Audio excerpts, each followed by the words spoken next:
Ayan, real talk muna tayo, Counselor Mara. Isa nga po sa mga pinaka-tumatatak mong advokasya ay ang mental health.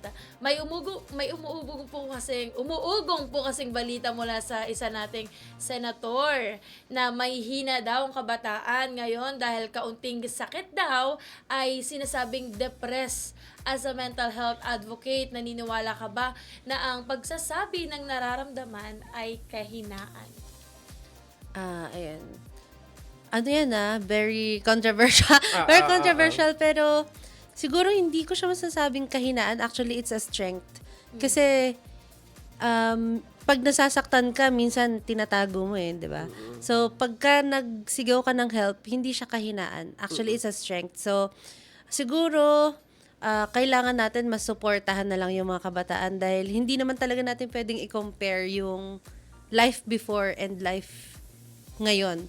Dahil sobrang daming difference sa simpleng buhay noon. Actually, pag kinakwento ng mga magulang, dati naman walang ganyan, dati naman walang ganyan. That's the point, di ba? Yes. Dati walang ganyan. So, yung mga added factors sa panahon natin ngayon, malaking malaking factor siya kung bakit maraming dinadala din yung mga kabataan ngayon. Pero instead, siguro na sabihan natin ng kahinaan or mahihina ang mga kabataan ngayon, siguro all we can do is give support, better support. Siguro mas bigyan natin ng atensyon yung mga pangangailangan nila and kung bakit ba, hanapin natin yung reason kung bakit ba sila umaaray.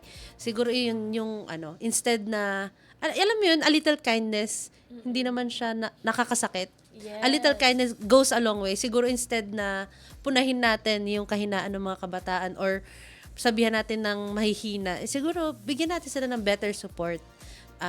Bigyan natin sila ng tenga para mapakinggan natin yung mga hinaing nila.